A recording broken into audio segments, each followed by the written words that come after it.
अस्सलाम वालेकुम स्टूडेंट्स। आज हम मॉडर्न फिजिक्स का टॉपिक करने लगे हैं कॉम्पटन इफेक्ट। कॉम्पटन इफेक्ट के अंदर हम कैलकुलेट करते हैं एक इंसिडेंट फोटोन की वेवलेंथ में चेंज। और वो चेंज कैसे आती है?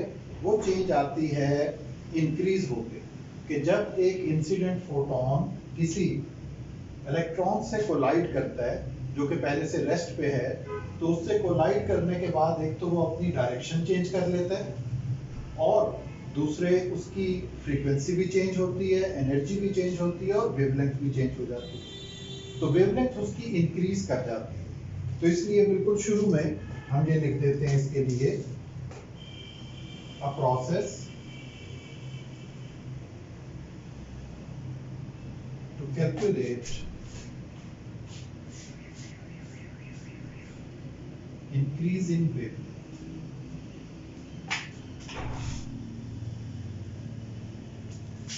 Increase in wavelength of incident photon.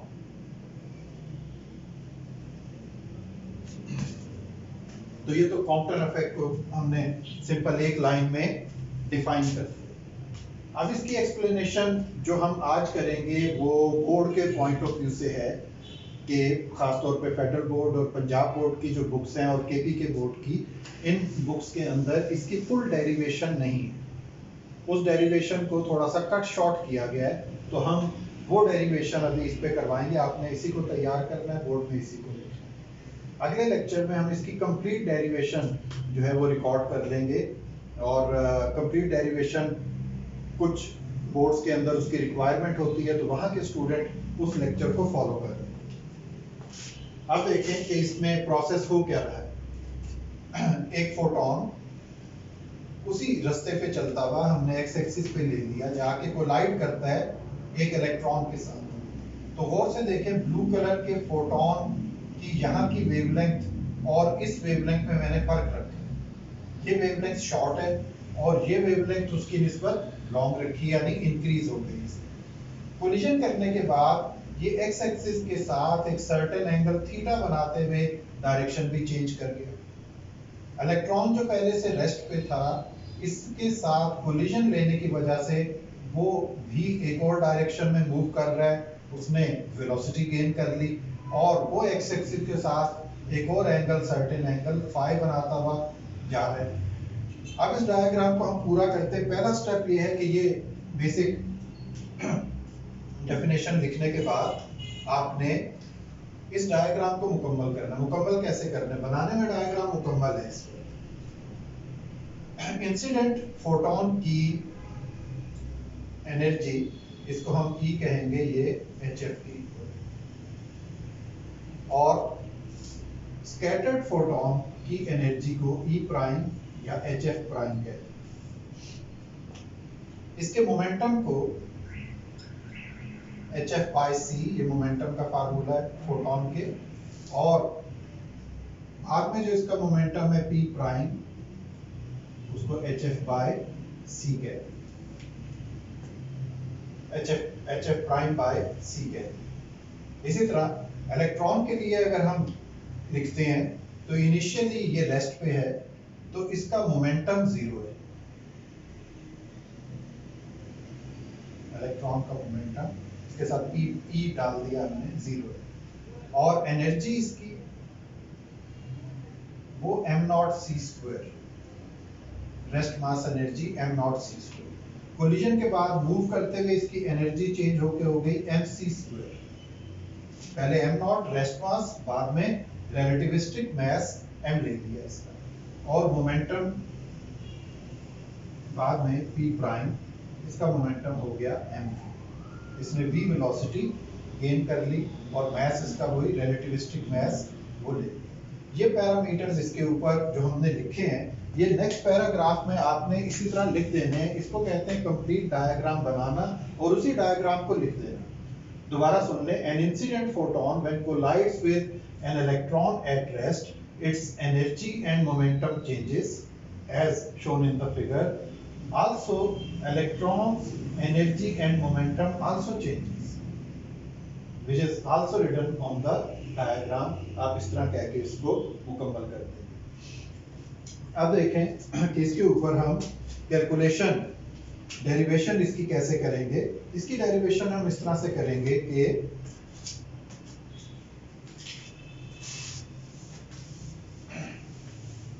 इसके ऊपर law of conservation of energy पहले हम अप्लाई करते हैं डेरिवेशन के अंदर।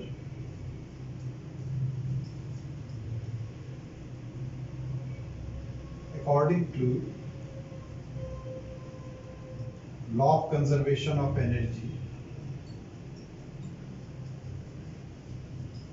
Energy of total energy of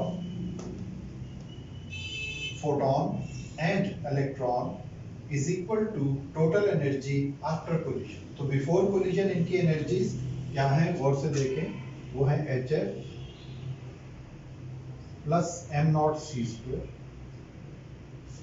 और आफ्टर कोलिजन HF प्राइम और mc²।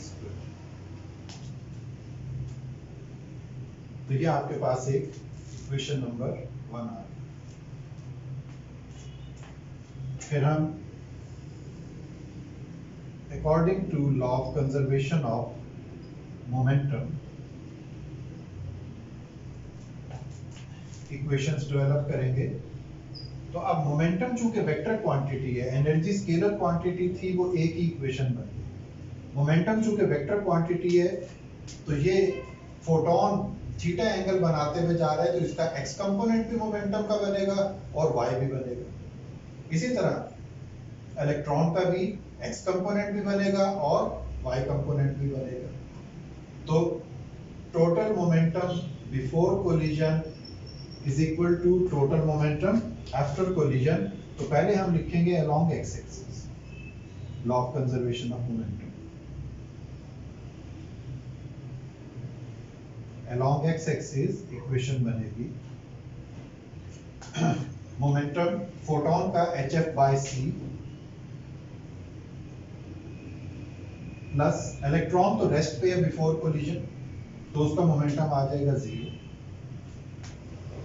After collision x axis के अलोंग HF'/c जो मोमेंटम बना हुआ है फोटोन का, उसका एक्स कंपोनेंट लिखें, तो वो लिखा जाएगा HF' by c cos theta. इसी तरह mv जो मोमेंटम है इलेक्ट्रॉन का, इसका एक्स कंपोनेंट लिखा जाएगा mv cos, और इसका एंगल है फाई। तो इसको हम कह देते हैं इक्वेशन नंबर 2। फिर इसी तरह इसकी y एक्सिस के अलोंग एक इक्वेशन बनेगी।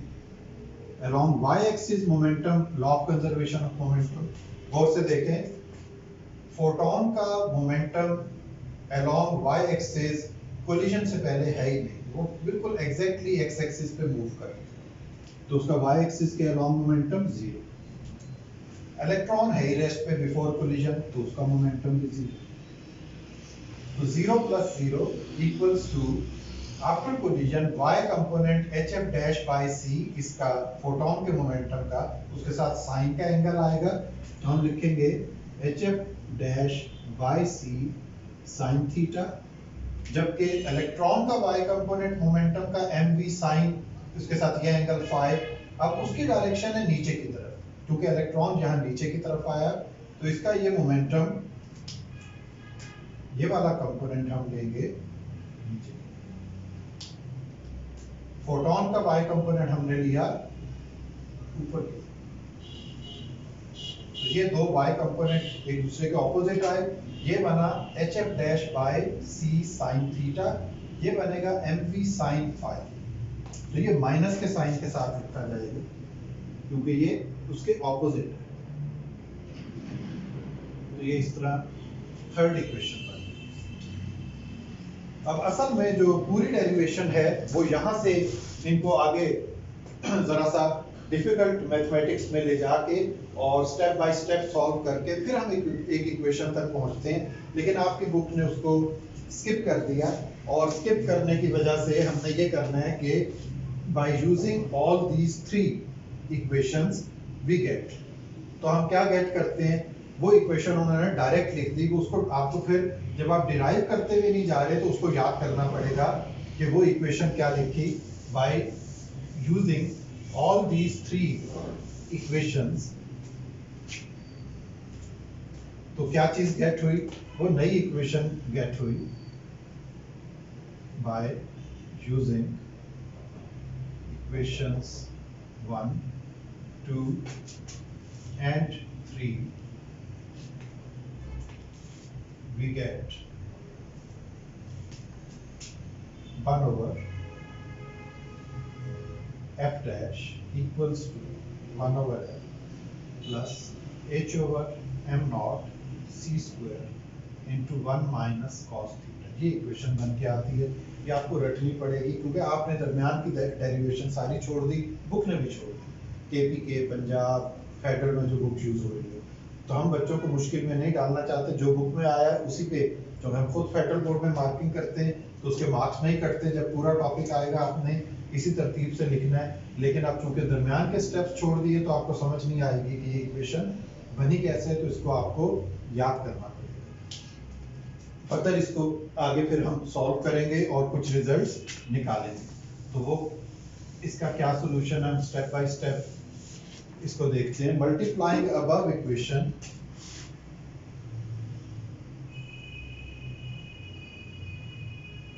With speed of light, c के साथ इसे मल्टीप्लाई, तो ये बन गया c over f dash, 1 over f dash से c over f dash equals to c over f plus h multiply by c over m not c square into 1 minus cos theta.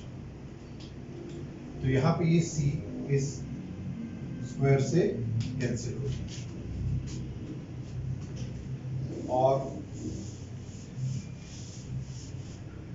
c over f dash फार्मूले के मुताबिक c over f dash will become lambda dash, यानी change in wavelength. c over f is lambda plus h over m not c into 1 minus cos theta. Lambda को इधर shift कर लें, lambda dash minus lambda is equal to h over m not c 1 minus cos theta. Lambda dash minus lambda, increased wavelength minus original wavelength, तो ये difference आ जाएगा is equal to change in wavelength delta lambda h over m not c into 1 minus cos theta. तो ये आपके पास एक general equation आ जाती है जो वेवलेंथ की चेंज को कैलकुलेट करके दे रही। अब इसके अंदर आप जो कैलकुलेशंस करते हैं वो आप कैसे इसके डिफरेंट केसेस बना सकते हैं। वो कैसे कि एक फोटोन आया और ऐसा कोलिजन हुआ है उसका इलेक्ट्रॉन के साथ कि उसने डायरेक्शन चेंज ही नहीं की, वो सीधा चला। तो अब इसके अंदर डिफरेंट केसेस को जब हम लिखते हैं, गौर से देखेंगे, डिफरेंट केसेस, ठीक है, व्हेन थीटा इज 0, थीटा की वैल्यू 0, 0 का मतलब है कि फोटोन ऐसे कोलिजन उसने किया है या कोलिजन शायद हुआ ही नहीं, वो सीधा चला। तो फिर इसी इक्वेशन से देखें चेंज इन वेवलेंथ आती है कि नहीं आती। तो delta lambda h over m not c 1 minus cos theta की जगह कॉस 0, तो कॉस 0 1 होता है, तो h over m not c 1 minus 1, तो 1 माइनस 1 0 0 मल्टीप्लाई होगा h over m not c के साथ, तो डेल्टा लैम्डा का आंसर आपका 0 है। तो इट मींस के कोलिजन हुआ ही नहीं, वेवलेंथ भी चेंज नहीं हुई। ये केस बन गया। नेक्स्ट केस, व्हेन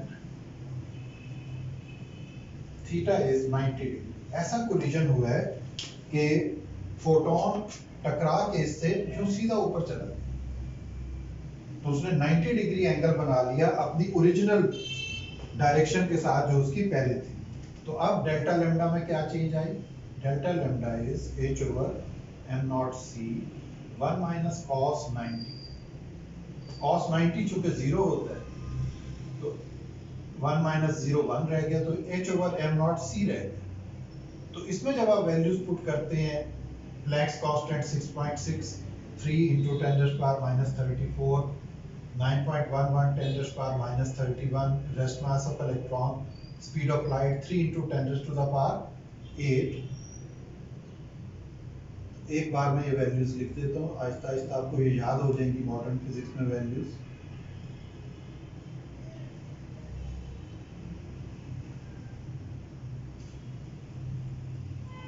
इसका आंसर आता है 2.42 10⁻⁻12 मीटर,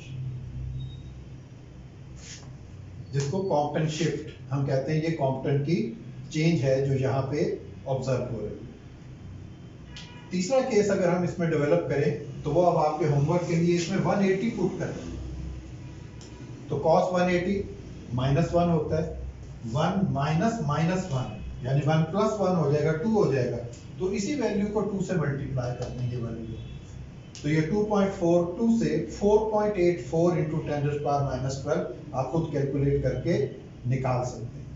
तो यहाँ तक ये टॉपिक जब आप लिख लें तो इसके आखिरी हिस्से में फिर आपने जाके इसकी एक्सपेरिमेंटल वेरिफिकेशन बुक में दी हुई है वो लिखनी। एक्सपेरिमेंटल वेरिफिकेशन को हम यहाँ पे लिखते हैं। 2-3 ग्राफ वो बने हुए हैं, तो उसमें आप देखें एक 45 डिग्री पे, 90 डिग्री पे वो रिजल्ट्स आए हुए हैं। तो वो क्या रिजल्ट्स हैं, वो ग्राफ आपके पास एक्स एक्सिस के ऊपर डिफरेंट एंगल्स लिए हुए हैं। बुक में कुछ इस तरह के एंगल्स लिखे हुए हैं 60, 70, 75 यूं करके, और वाई एक्सिस पे इसकी इंटेंसिटी एक्सरे फोटोन की ली हुई है, क्योंकि नॉर्मली इसमें x ray photon, high energy photon जो है वो यूज किया जाता है। तो वो इस तरह से बना है कि आप उसको अगर देखेंगे तो यूं एक पीक आके यूं पीक ऊपर की तरफ के, जो किस चीज को शो कर रही है कि कोलिजन से पहले और कोलिजन के बाद की वेवलेंथ। तो कोलिजन से पहले वेवलेंथ कम है और कोलिजन के बाद उसकी वेवलेंथ क्या हो जाती है, ज्यादा हो जाती है। जो इस चीज का सबूत है एक्सपेरिमेंटल वेरिफिकेशन, इट मींस के कोलिजन के बाद इसकी वेवलेंथ इंक्रीज होती चली जा रही है। और ये एक्सपेरिमेंटल वेरिफिकेशन के जो ग्राफ बने हुए हैं उसमें से आपको 3 ग्राफ्स उन्होंने शो किए हैं। बेसिकली पहले वाले ऊपर को छोड़ दें, नीचे के 2 ग्राफ में से कोई एक आप शो करके, और जिस तरह अभी आपको बताया एक्सपेरिमेंटल वेरिफिकेशन को लिख दें कि राइट का जो ग्राफ है वो शो कर रहा है कि इंक्रीज हो गई वेवलेंथ, जबकि लेफ्ट वाला पहले शो कर रहा है कि अभी कोलिजन नहीं हुआ था, तो उसके कोलिजन होने से पहले की वेवलेंथ कम है और कोलिजन होने के बाद की जो वेवलेंथ है वो ज्यादा है। तो इस तरह आप इसको एक्सपेरिमेंटल वेरिफिकेशन को आखिर पे लिख के इस टॉपिक को वाइंड अप कर सकते हैं। तो होपफुली आपको ये कंप्लीट टॉपिक समझ आ गया होगा। Thank you very much. Allah Hafiz.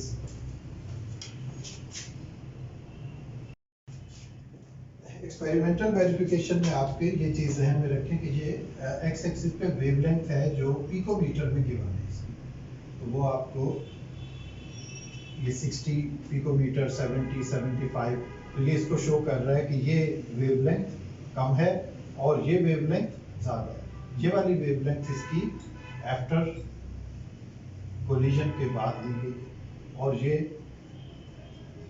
Before collision है। तो इसको आपको ग्राफ को बनाने में आसानी होगी। Thank you very much.